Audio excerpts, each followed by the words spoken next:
क्या कंदराव से कंदमूल आदि और फल आदि पर्वत झरने नष्ट हो गए, या सरस फल और वत्कल से युक्त वृक्ष की शाखाएं छीन हो गई, जिनके कारण यात्रियों को अविनीत दुष्टों के मुख देखने पड़ते हैं?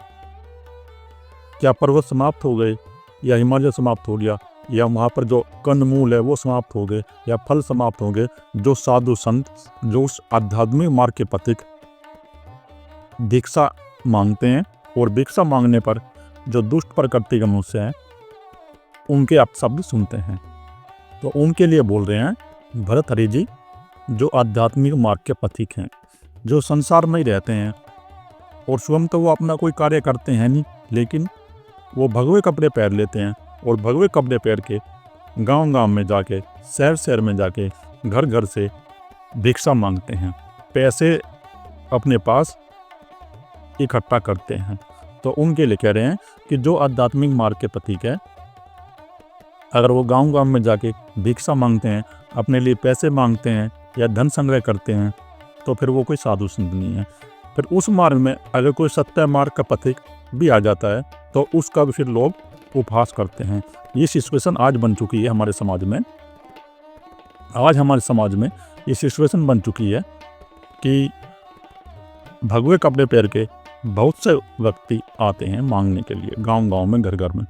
और कोई पैसे मांगता है, कोई कपड़े मांगेगा, तो वो धन इकट्ठा करेंगे। वो कोई साधु महात्मा नहीं है, उन्होंने बस भगवे कपड़े पहन लिए हैं और भगवे कपड़े पहन के वो अध्यात्म मार्ग को बदनाम कर रहे हैं। तो इसलिए जो सच्चे साधु हैं, जो आध्यात्मिक मार्ग के पथिक हैं, उन्होंने अब समाज में आना बंद कर दिया है। वो अपने अकेले ही रहते हैं, घर में, अपने घर में रहेंगे, या फिर किसी आश्रम में रहेंगे, या फिर हिमालय में रहेंगे, अपनी ध्यान साधना में मग्न हैं। क्योंकि पाखंड बहुत बढ़िया है हमारे समाज के अंदर, इसलिए वो नहीं आते।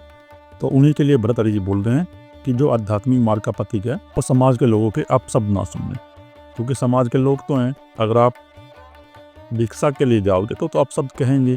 कोई कहेगा कि जवान है, कुछ करता नहीं है, तो इस प्रकार जो है उन्हें आप सब सुनने के लिए मिलते हैं। तो उन्हीं के लिए कह रहे हैं कि आप जो है समाज में किसी प्रकार की कोई भिक्षा करने की जरूरत नहीं है। आप हिमालय में जाओ, वहाँ पर पहाड़ हैं और कंदमूल हैं और फल इतने हैं कि आपका भरण पोषण चलेगा। आप वहीं पर जाओ और वहीं किसी गंगा किनारे जाके अपना एक कुटी बना लो, और कुटी बना के जो कंदमूल हैं, पत्ते हैं, फल हैं और जल हैं, उनसे ही अपने शरीर का निर्वाह करो और उनसे ही अपना जीवन यापन करो। तो आपकी आध्यात्मिक साधना फिर आगे बढ़ेगी। आपको कोई किसी प्रकार भी किसी से याचना करने की जरूरत नहीं है, ना धन की याचना करने की जरूरत है और ना ही भोजन की याचना करने की जरूरत है, क्योंकि प्रकृति ने स्वयं भोजन दिया है, प्रकृति ने बहुत भोजन दिया है। लेकिन ये सिचुएशन जो बता रहे हैं भर्तहरि जी, ये हजारों साल पहले सिचुएशन है। आज वो सिचुएशन समाप्त हो गई है। आज अगर तुम पहाड़ों में भी जाओगे या पर्वत में भी जाओगे तो तुमको कोई इस प्रकार के कंदमूल नहीं मिलेंगे। अगर तुम ज़्यादा दूर चले जाओगे, गंगोत्री से आगे, तो वहाँ पर कुछ पहाड़ हैं, वहाँ पर भी लेकिन ठंड बहुत पड़ती है, वहाँ पर भी साधना करने कोई आसान बात नहीं है। तो इसलिए अब तो समय ये है साधना का कि आप अपने घर पे रहो या किसी आश्रम में अपनी व्यवस्था कर लो। और सबसे अच्छा तो यही रहेगा कि आप अपने घर पे अपनी व्यवस्था करो या अपनी अलग व्यवस्था कर लो साधना के लिए। अपना एक कमरा अलग बनाओ और वहीं पर अपने भोजन की व्यवस्था करो। थोड़ा बहुत भोजन लो, अपने बनाओ और अपने साधना में लग जाओ। थोड़ा बहुत आपको घूमना हो, कभी एक साल में तो अपने घूमने के लिए निकल जाओ, 1-2 महीने के लिए अपना घूम के अनुभव ले लो। लेकिन अपनी जो साधना का स्थल है वो अपने घर पे बनाओ, वही ठीक रहेगा। क्योंकि अब वो समय नहीं रहा कहीं किसी प्रकार के आश्रम में रहने का। अगर आप आश्रम में जाके भी जाओगे तो वहाँ भी आपका जीवन नरक बन जाएगा, क्योंकि आश्रम के अंदर इतनी राजनीति हुआ कि वहाँ कोई किसी प्रकार की साधना है ही नहीं। वो सब जो है कंसंट्रेशन के अड्डे बन गए हैं। वो आपको कोई मेडिटेशन नहीं कराएंगे, कोई ध्यान नहीं कराएंगे। आपका माइंड किसी एक वस्तु पर फोकस करा देंगे, और फोकस कराने के बाद जो आपका मन बिखरा हुआ था, आपको कुछ 10-15 दिन के लिए थोड़ा आपका माइंड एकाग्र हो जाएगा और आपको अपने अंदर एक आनंद महसूस होगा, और उसी को आप समझ लोगे कि ये मेरे अंदर क्या परिवर्तन होगी योग करने से। तो ये कुछ समय के लिए होगा आपके अंदर, 10-15 दिन के लिए, फिर आपका मन वैसे ही हो जाएगा। तो अगर तुम्हें परमानेंट आनंद चाहिए तो ध्यान करना पड़ेगा, परमानेंट ध्यान करना पड़ेगा 1 घंटे सुबह और 1 घंटे शाम को। जब आप परमानेंट 1 घंटे सुबह और 1 घंटे शाम को ध्यान करोगे तो फिर आपका जीवन आनंदपूर्वक कटेगा। आपके अंदर कोई किसी प्रकार का ना इतना लोभ रहेगा, ना इतनी वासना रहेगी संसार को प्राप्त करने की। और अगर आपको उस चेतन शक्ति को अपने अंदर प्रकट करना है, ध्यान करना है, तो फिर लंबा समय ध्यान के लिए बढ़ाओ। फिर 4 से 6 घंटे का ध्यान करो और अपना फिर अध्ययन करो और चिंतन मनन करो उस तत्व का, और अपना परमपिता परमात्मा के लिए समय दो। तो फिर आपकी ध्यान साधना धीरे धीरे आगे बढ़ जाएगी। तो इसलिए कह रहे हैं राजा भरतरी जी कि कहीं किसी याचक के पास तुम मत जाओ भिक्षा करने के लिए, कहीं आप किसी से धन की डिमांड मत करो। दुष्टों के पास जाके तुम अपना स्वयं की खोज करो और हिमालय में चले जाओ, हिमालय में रहकर तुम स्वयं की खोज करो। लेकिन आज वो समय नहीं है हिमालय में जाने का। मैं तो आपसे यही कहूँगा कि अपने घर पे ही बनाओ साधना स्थल, एक कमरा, और अपने घर पे ही अपनी स्वयं की खोज में लग जाओ। कहीं कोई भाग के जाने की जरूरत नहीं है। अगर आप शहर में रहते हो तो शहर में ही अपना एक कमरा बनाओ और अपने वहीं स्वयं की खोज में लग जाओ। आप किसी आश्रम में जाओगे तो वहाँ सब राजनीतिक अड्डे बन गए हैं, वहाँ आपको कोई भी साधना नहीं करने देगा। तो इसलिए स्वयं की खोज में अपने घर पे उतरो, तुम 4 या 6 घंटे कोई काम भी करो। थाली बैठना भी ठीक नहीं है, तो तुम थाली बैठ जाओगे दांत मार्ग में तो मन की वृत्ति तुम पर अटैक कर देगी। तो इसलिए कोई 6 घंटे का काम कर लो, या कोई दुकान पर बैठ जाओ, अपनी दुकान कर लो छोटी मोटी, या कोई जॉब कर लो 6 घंटे की। उससे आपका जीवन यापन में चलेगा, जो आपका भोजन की व्यवस्था है वो भी हो जाएगी। तो इसलिए कहीं जाने की जरूरत नहीं है, अपना स्वयं का निर्वाह स्वयं करो, किसी से कोई मांगने की जरूरत नहीं है। और अपनी ध्यान साधना में आगे बढ़ते रहोगे निरंतर। जब आप अपनी ध्यान साधना में निरंतर आगे बढ़ते रहोगे तो फिर देख लेना एक समय वो आ जाएगा जब तुम्हारा मन पूरी तरह शांत हो जाएगा। जब आपका मन पूरी तरह शांत हो जाए तो फिर कोई काम करने की जरूरत नहीं है। फिर अपने 24 घंटे उस परमपिता परमात्मा के ध्यान में डूब जाना और मग्न हो जाना। फिर कुछ ही दिनों बाद आपके अंदर वो चेतन शक्ति प्रकट हो जाएगी और आपका ये मनुष्य जीवन सफल हो जाएगा। तो इसलिए कहीं किसी भी दुष्टों के पास मांगने के जाने की जरूरत नहीं है। गंगा जी की तरंगों से, ठंडे हुए जल कणों से शीतल और बैठे हुए विद्याधरों वाले शिलातल युक्त हिमालय के स्थान क्या लुप्त हो गए हैं? जो अपमान सहन करते हुए मनुष्य दूसरों के दिए हुए अन्न में रुचि रखता है, क्या कहीं ऐसे स्थान नहीं रहे जहां आप जाके कहीं कुटी बना लो और कुटी बना के अपना जीवन यापन करो और पत्ते खा लो, अपना कंदमूल खा लो, फल खा लो? तो वो कह रहे हैं कि मांगने से अच्छा तो यही है, या तो वो मैंने आपको पहले बता ही दिया, या तो अपना आप स्वयं जो है ना ध्यान साधना का एक व्यवस्था बनाओ, अपने घर पे बनाओ और थोड़ा काम भी करो। 6 घंटे काम करके अपना जीवन निर्वाह यापन करो। और अगर आपके पास धन है तो फिर आप अपने घर पे रहो, फिर काम करने की जरूरत नहीं है। लेकिन अगर आपके पास धन नहीं है तो 6 घंटे अपना काम करो और काम करके अपना स्वयं की खोज में लग जाओ, तो ठीक रहेगा। लेकिन कहीं किसी से मांगो मत, कहीं किसी के आश्रम में जाके या समाज के व्यक्तियों के पास जाके तुम हाथ मत फैलाओ, वो आपका तिरस्कार करेंगे और अपमान करेंगे। तो ये अपमान सहने की कोई जरूरत नहीं है। प्रकृति में रहो और काम करो, ये शरीर तुम्हें प्रकृति ने दिया है। अगर तुम 4 से 6 घंटे काम भी कर लोगे तो कुछ नहीं होगा आपका, आपकी साधना स्वयं ही आगे बढ़ जाएगी। अपने मन को वर्तमान में रख के कार्य करो, जहाँ भी जाओ। जॉब करो तो अपने मन को वर्तमान में रख लो, कार्य करते रहो आप धीरे धीरे। अगर कार्य करते रहोगे आप धीरे धीरे तो साधना आपकी आगे बढ़ती रहेगी, इसमें कोई बात नहीं है। तो उस समय की बात है जब राजा भरतरी जी कह रहे हैं कि आप क्यों अपमान सहते हो, जो आप उससे मनुष्य के दिए हुए अन्न को खाते हो और उसमें रुचि रखते हो। आप गृहस्थों के पास जाते हो, घर घर जाके तो उनसे भिक्षा मांगते हो, उनसे धन की डिमांड करते हो, भोजन मांगते हो। तो उस भोजन को खाने की जरूरत नहीं है, ना ही कोई उनसे अपमान सहने की जरूरत नहीं है। हिमालय में अभी भी ऐसे बहुत स्थान है जहाँ आप साधना करते हो। और जो साधक होगा वो तो कहीं ना कहीं से अपनी व्यवस्था कर ही लेगा। स्वयं की खोज करनी है तो लग जाएगा, क्योंकि आज भी ऐसे स्थान है, ऐसे स्थान की कोई कमी नहीं है हिमालय में। और आप चले जाओगे तो अभी है कि अन्य क्षेत्र चलते हैं, जैसे गंगोत्री है, या ऋषिकेश, ये हरिद्वार है। अगर आप वहाँ कोई कुटी बना लो या ठहरने के लिए अपना एक स्थान ले लो, कहीं भी स्थान ले लो, अगर हरिद्वार में रह लोगे आप, कहीं कुटी बनाएगा गंगा किनारे, या कोई अपना कमरे की व्यवस्था कर लोगे, तो अन्य क्षेत्र चलते हैं। गीता कुटीर है, गीता कुटीर में जाओ, वहाँ पे आपको भोजन मिलेगा, सुबह शाम मिलेगा, नाश्ता मिलेगा। तो ऐसे बहुत से आश्रम है जहाँ साधु संतों के लिए कोई किसी प्रकार की कमी नहीं है, प्रकृति कोई कमी नहीं रखती। अगर कोई उस परमपिता परमात्मा का खोजी है तो उसको कोई कमी नहीं है।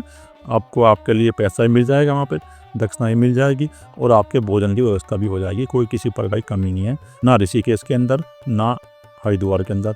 और गंगोत्री में भी 3-4 आश्रम ऐसे हैं, अगर आप गंगोत्री में भी कहीं गुफा बना के रहो, कहीं अपनी व्यवस्था कर लो, तो वहाँ पर सुबह नाश्ता चलता है, दोपहर को भोजन चलेगा और शाम को ही भोजन चलेगा। तो इसलिए जो सच्चा साधक है, अगर वो साधना करना चाहे तो कहीं भी रह के कर सकता है, क्योंकि भोजन की व्यवस्था वहाँ से हो जाएगी और रहने की व्यवस्था अपने कहीं कुटी बना कर लो, तो कोई कमी नहीं है। उस परमपिता परमात्मा ने कोई कमी नहीं रखी। जो उसके साधक हैं, जो उसके पथिक हैं, उनके लिए कोई कमी नहीं है। पर फिर भी मैं तो यही कहूँगा कि अगर आप अपने अलग व्यवस्था कर लो कहीं, और अपना भोजन की व्यवस्था भी अपने स्वयं करोगे, तो वो अच्छा रहेगी। फिर उससे आपकी साधना आगे ही बढ़ेगी, क्योंकि दान का पैसा खाना भी ठीक नहीं है। उससे साधना जो है तुम्हारी कम होगी। कि कोई किसी प्रकार भी आप दान का पैसा मत खाओ। तो ये उस समय की बात हो रही है। देखो हज़ारों साल पहले राजा भरथरी जी बता के चले गए कि साधु संत को कोई दान का पैसा नहीं खाना चाहिए, दान का भोजन नहीं करना चाहिए। अगर वो दान का भोजन करेगा या दान का पैसा इकट्ठा करके अपनी जो है सुख सुविधाओं में रहेगा, तो ये फिर प्रकृति उससे लेगी, प्रकृति फिर उसको छोड़ेगी नहीं। तो इसलिए आप दान के पैसे पे कोई रुचि मत रखो, और कोई उसको अपने शरीर के लिए ज़्यादा उसका प्रयोग मत करो। जो दान का पैसा है उसको ऐसी जगह लगाओ जहाँ दान की ज़रूरत है। जो गरीब हैं, दीनहीन हैं, जिनके पास रोटी की व्यवस्था नहीं है, घर की व्यवस्था नहीं है, तो वो दान के पैसे को वहाँ पे लगाओ, उनकी सहायता करो। और ये साधु संत क्या करते हैं, ये साधु संतों के पास दान के पैसे आए, इन्होंने 1 करोड़ की गाड़ी ले ली, 2 करोड़ की गाड़ी ले ली, 25-30 करोड़ रुपये अपने आश्रम में बनाने में लगा दिया, सब सुविधाएं कर ली अपने पास। तो ये जब साधु संत ऐसा काम करेगा तो साधु खाए का रह गया, वो तो ढोंगी पाखंड दिए उस काम को कर रहा है।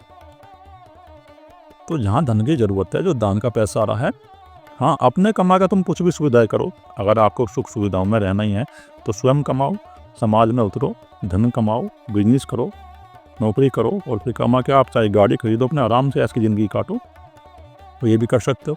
लेकिन जो तुम दान का पैसा यूज़ करते हो अपने ऊपर, तो वो तो तुम्हारे से प्रकृति देगी, तुम्हें कोई ज्ञान नहीं होगा, ना तुम्हें कोई आत्मज्ञान होगा। वो प्रकृति तुम्हारे से सब लेगी, तुम्हें छोड़ेगी नहीं। दान के पैसे का उपयोग सदुपयोग करो, उसकी जहाँ ज़रूरत है उसको वहाँ लगाओ। अगर आप साधु संत भी हो और प्रकृति आपको दे रही है, तो उस पैसे को वहाँ लगाओ जहाँ उसकी ज़रूरत है। और ज़रूरत कहाँ है उसकी पैसे की? ज़रूरत उनको है जिनके पास धन की बहुत ज़्यादा कमी है, जिनके पास भोजन की व्यवस्था भी नहीं चलती। जो इतने गरीब व्यक्ति हैं जहाँ भोजन की व्यवस्था भी नहीं हो रही, और कपड़े की व्यवस्था नहीं हो रही, रहने के लिए घर की व्यवस्था नहीं हो रही, तो उनकी आप पूरी सहायता करो और उनकी मदद कर दो, तो वहाँ उसका सदुपयोग होगा। या उनके लिए कोई भोजन की व्यवस्था करा दो, अन्न क्षेत्र चला दो, तो ये ठीक रहेगा अगर आप ऐसा कर दोगे। नहीं तो दान के पैसे को आप जो अपने शरीर के ऊपर ज़्यादा वो करोगे, उसका प्रयोग करोगे, तो आपने जो ध्यान साधना करी है वो भी सब आपकी जाती रहेगी, उनके पास चली जाएगी जिनका पैसा तुम खा रहे हो। लेकिन ये जब तक की बात है जब तक तुम्हें वो परम उपलब्धि प्राप्त नहीं होती। अगर तुम साधना कर रहे हो, शुरुआत में लग रहे हो, तो तुम्हें वो ब्रह्म का अनुभव तो हुआ नहीं, तुम्हें उस परमपिता परमात्मा का अनुभव तो हुआ नहीं। लेकिन अगर तुम दान का पैसा खाओगे, वे जो कर्म है वे आपके चित्त के अंदर सक्रिय हो जाएंगी, और फिर वे आपको भोगने पड़ेंगे, वे आपके शरीर पर आएंगे और मन पर आएंगे फिर। लेकिन जिसके अंदर वो तत्व प्रकट हो गया है, जिसके अंदर वो ज्योति प्रकट हो गई है, फिर वह है व्यक्ति जिसके अंदर वो तत्व प्रकट है, कहीं किसी प्रकार का भी पैसा प्रयोग कर सकता है, क्योंकि उसके लिए फिर सारी प्रकृति है। प्रकृति उस पर अपना सारा दैवक नौछावर कर देती है, तो उसका तो अहंकार समाप्त हो गया, उसके अंदर तो कोई संस्कार संचित होगे नहीं, क्योंकि वो तो प्रकृति से पार जा चुका। जिसको वो निर्विकल्प समाधि उपलब्ध होगी, तो वो तो प्रकृति से पार जा चुका। उसके लिए कोई ना दान का पैसा मांगने रखता, तो ना ही कोई वैसा पैसा मांगने रखता। उसको जो प्रकृति दे रही है उसको स्वीकार कर लेगा। अगर आप साधना में चले हो और आपके अंदर वो निर्विकल्प समाधि प्रकट नहीं हुई, तो फिर प्रकृति आपसे लेगी। तो इसलिए अपने अंदर उस तत्व की खोज करो, और खोज करते करते कम से कम दान के पैसे का उपयोग करो, और हो सके तो अपने स्वयं के पैसे का भी योग करो और अपनी ध्यान साधना में आगे बढ़ो। फिर निरंतर आप ध्यान साधना में आगे बढ़ जाओगे, इसमें कोई किसी प्रकार का भी संचय नहीं है। जब श्री संपन्न सुमेरु पर्वत प्रलय काल की अग्नि से दग्ध होकर गिर जाता है तो बड़े बड़े मकर और ग्रहों का आश्रय स्थान समुद्र शुष्क हो जाता है तथा पर्वतों से धारिता धरती लीन हो जाती है। तब हाथी के कर्णग्राह के समान चप्पल इस शरीर का ही क्या कहना। तो प्रलय की बात कर रहे हैं कि जब प्रलय आ जाएगी इस धरती पे, ये समुद्र का जल है ये सारी पृथ्वी में फैल जाएगा और पारों में फैल जाएगा, तो सब पहाड़ और सारी धरती उस समुद्र में विलीन हो जाएगी। तो जब बड़े बड़े इतने बड़े बड़े हाथी, पेड़, पर्वत, सुमेरु पर्वत, बड़े बड़े मकर यानी मगरमच्छ और ये हाथी, ये सब उस जल में विलीन हो जाएंगे, उस समुद्र में विलीन हो जाएंगे। और ये धरती की मिट्टी है ये भी उस समुद्र में विलीन हो जाएगी और बड़े बड़े हाथी भी उस समुद्र में विलीन हो जाएंगे। तो हमारे शरीर फिर क्या कहना। अगर प्रलय आएगी तो प्रलय में फिर हमारा शरीर विलीन हो जाएगा। तो कोई किसी प्रकार की घबराने की जरूरत नहीं है, कहीं किसी प्रकार भी कुछ भी हो सकता है। और तुम तो देख ही गए हो, जब सुनामी लहरें आई थी एक बार सन 2000 के करीब आई थी सुनामी लहरें, तो कितने लोग जो हैं बेघर हो गए थे। जो समुद्र के किनारे बड़े बड़े शहर बसे हुए थे तो सब के अंदर पानी चला गया था और सबके मकान जो गिर गए थे और बह गए थे और बहुत से मनुष्यों की मृत्यु हो गई थी।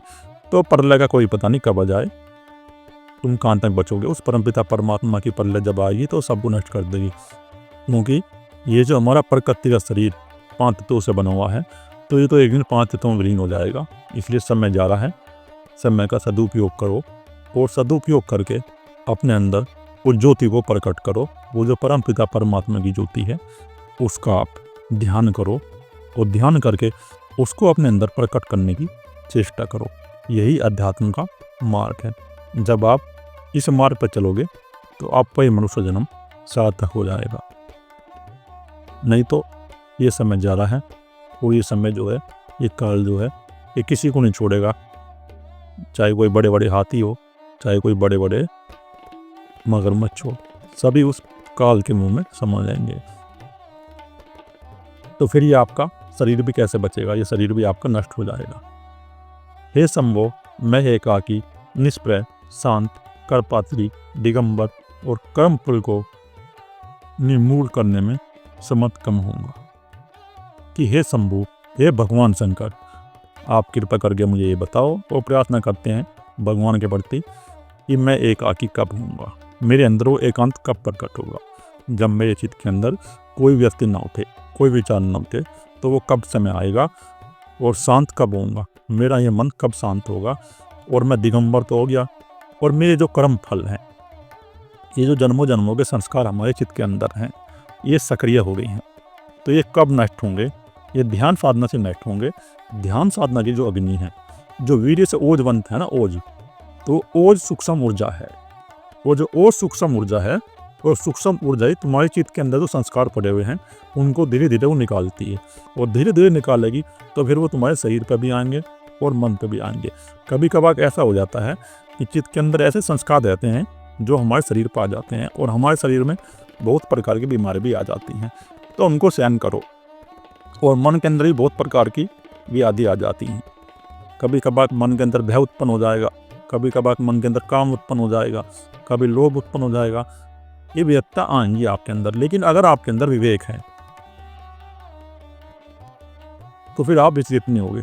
लेकिन अगर आपके अंदर विवेक नहीं है, आप ऐसे ही साधना करने में लगे हो, तो आप फिर विचलित हो जाओगे। तो आपका फिर आध्यात्मिक मार्ग में पतन होने की संभावना है। पतन होने की संभावना जब होगी जब आपके अंदर विवेक नहीं होगा, जब आपके अंदर प्रज्ञा प्रकट नहीं होगी और आपके अंदर ब्रह्मचर्य नहीं होगा। अगर आपके अंदर ब्रह्मचर्य नहीं होगा तो आपके अंदर फिर वो ओज नहीं बनेगा।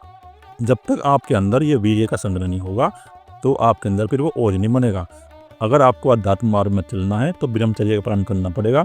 फिर आपके अंदर जब वीर्य का संग्रह होगा तो उससे वो ओज बनेगा। वो ओज ही सूक्ष्म ऊर्जा है, वो जो परम पिता परमात्मा की ऊर्जा है। और वो ओज ही आपके अंदर जो चित्त के अंदर संस्कार पड़े हुए हैं वो इनको छीन करेगी, और इनको छीन करके वो धीरे धीरे 3 वृत्तियाँ तुम्हारे अंदर पड़ी हुई हैं, 3 प्रकार के संस्कार तुम्हारे चित्त के अंदर संचय होते हैं। इस अहंकार के कर्म होते हैं, तुमने मान लिया है मैं शरीर हूँ, तो इस प्रकार ये तुम्हारे चित्त के अंदर ये संस्कार संचित होते रहते हैं। तमोगुण के संस्कार संचित हो गए, रजोगुण के और सतोगुण के। तो 3 प्रकार के संस्कार हैं, तो इनको वो छीन करेगी। पहले वो तमोगुण के संस्कार छीन करेगी। जो तमोगुण की व्यक्ति है, जो तुमने पूर्व काल में तमोगुण के कर्म किए हुए हैं, तो फिर उनको छीन करना शुरू करेगी। और जब वो शक्ति उनको छीन करेंगे, फिर आपके मन के ऊपर आएंगे और शरीर के ऊपर आएंगे, तो उनको आप सहन कर लेना। जिस साधक के अंदर विवेक होगा उनको सहन कर लेगा, और जिस साधक के अंदर कोई विवेक नहीं होगा, वो अंधे की दौड़ में लगा होगा साधना मार्ग में ऐसे ही बिना रोके, तो वो विचलित हो जाएगा, उसका माइंड पागल हो जाएगा। और ऐसे बहुत से साधक हैं जो बिना गुरु के लग जाते हैं ध्यान करने के, उल्टे सीधे प्रयोग करेंगे, ब्रह्मचर्य का पालन नहीं करेंगे, तो उनका माइंड फिर विकसित हो जाता है।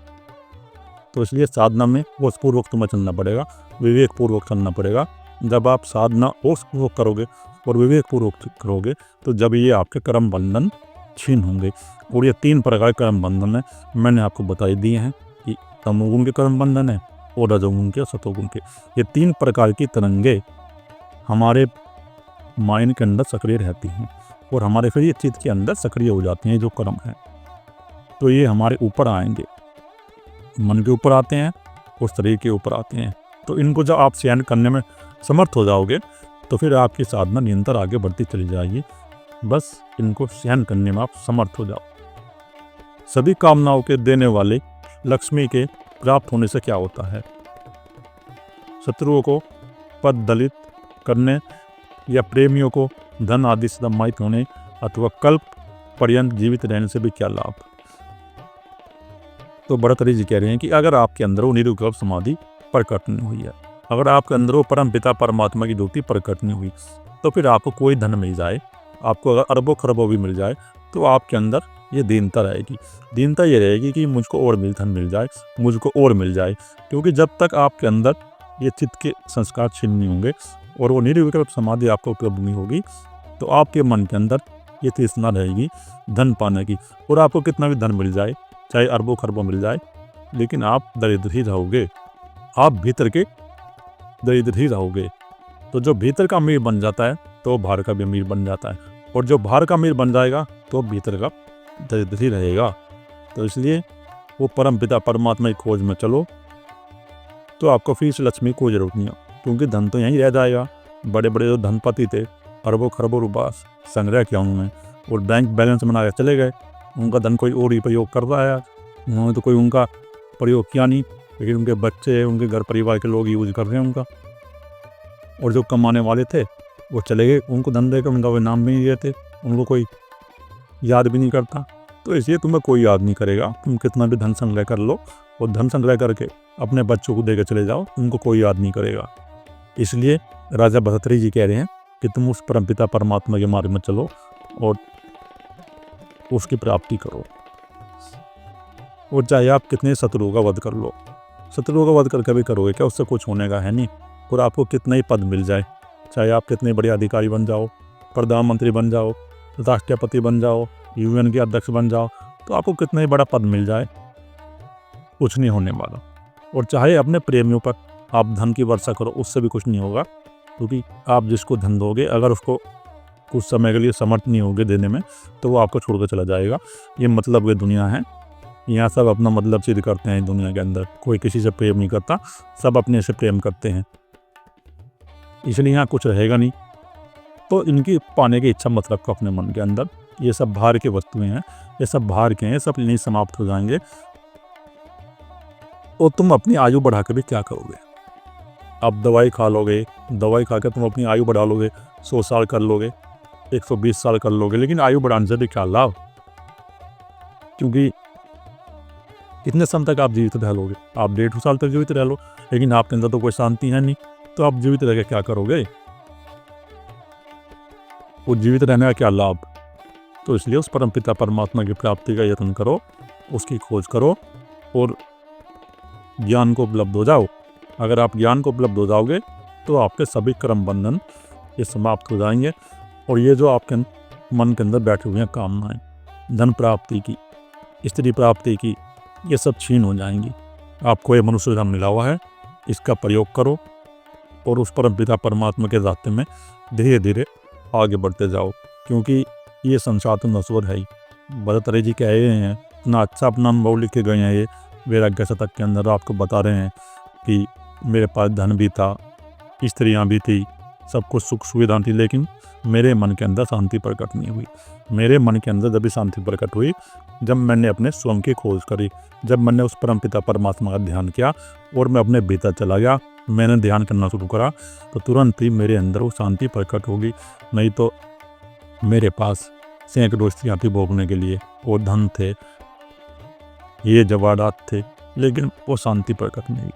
तो शांति तो प्राप्त होगी भीतर जाने से। इसलिए वो बार बार कह रहे हैं कि ध्यान करना शुरू कर दो और अपने भीतर चले जाओ, उस परमपिता परमात्मा की खोज करो, कम से कम समय लगाओ और कम से कम समय में उस परमपिता परमात्मा को अपने अंदर प्रकट कर लो। और ये जो आपके अंदर जन्मों जन्मों के संस्कार पड़े हुए हैं, इनको मूल रूप से नष्ट कर दो। जिस दिन ये तुम्हारे संस्कार नष्ट होंगे ना मूल रूप से, उसी दिन तुम्हारे अंदर वो निर्विकल्प समाधि, वो परमपिता परमात्मा प्रकट हो जाएगा और आपका जन्म ये सफल हो जाएगा। इसलिए भरतरे जी कह रहे हैं कि समय जा रहा है, समय का उपयोग करो और परमपिता परमात्मा के मार्ग पे आगे बढ़ते चले जाओ और अपने अंदर उस ज्योति को प्रकट कर लो।